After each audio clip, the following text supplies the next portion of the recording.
Bonjour Elisabeth. Bonjour Elisabeth. Bonjour Cécile, bonjour Patrick, bonjour à tous. Alors un préfet vient d'être nommé en Ariège, un préfet ours, monsieur ours, après la mort de l'ours ce week-end qui avait grièvement blessé donc un chasseur, apparemment donc pour protéger elle-même ses petits, et ensuite elle a été évidemment abattue par ce chasseur et du coup vous prenez vos jumelles ce matin, si je puis dire, pour regarder un peu ça avec deux versions selon où on se place. Oui, alors avant il y avait, on disait un problème, un rapport, et bien maintenant c'est un problème, un préfet. Alors peut-être qu'on nommera bientôt un préfet au rat à Paris, mais passons. Alors en réalité, Jean-Yves Charot avait été nommé préfet délégué en charge des sujets ours dans le massif des Pyrénées, c'est comme ça que ça s'appelle, le 19 novembre, la veille du drame de Seix. C'est comme ça qu'on dit, Seix? Oui, bon. La commune, oui.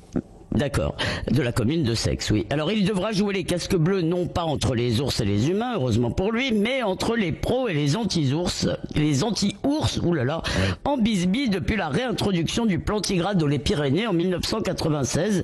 Aujourd'hui, il y en a 70 à 80 de ces ours et ils sont regroupés dans un petit secteur au cœur des Pyrénées où se sont développées beaucoup d'activités humaines. Alors effectivement, il y a deux camps et deux récits, on a vu ça dans les titres des journaux. Pour les uns, ils annonçaient une ours a été tuée par un chasseur, et pour les autres, un chasseur a été grièvement blessé par un ours. Alors les deux sont vrais, c'est une question de priorité, voire de hiérarchie. On pleure l'ours ou on pleure l'homme qui a vu l'ours. Oui, alors Elisabeth, avec vos jumelles, quelles sont vos deux visions ?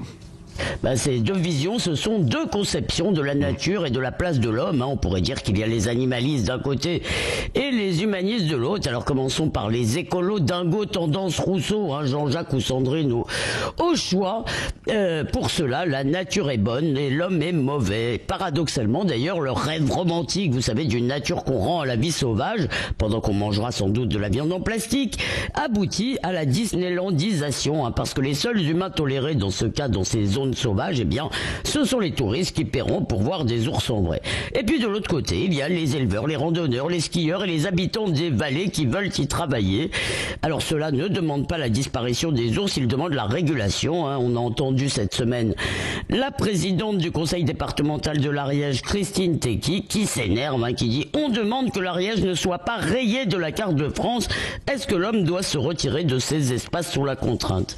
Alors Emmanuel Macron avait été interpellé lors du grand débat à ce sujet, et il avait fait un peu du en même temps caricatural en prônant une gestion intégrée du problème, comprenne qui pourra, parce que en réalité la cohabitation, me semble-t-il, entre les hommes et certains animaux est presque impossible. Alors sans chasser les ours des Pyrénées, il faut les exclure des zones les plus peuplées et développées, parce que parfois le vivre ensemble passe par la séparation.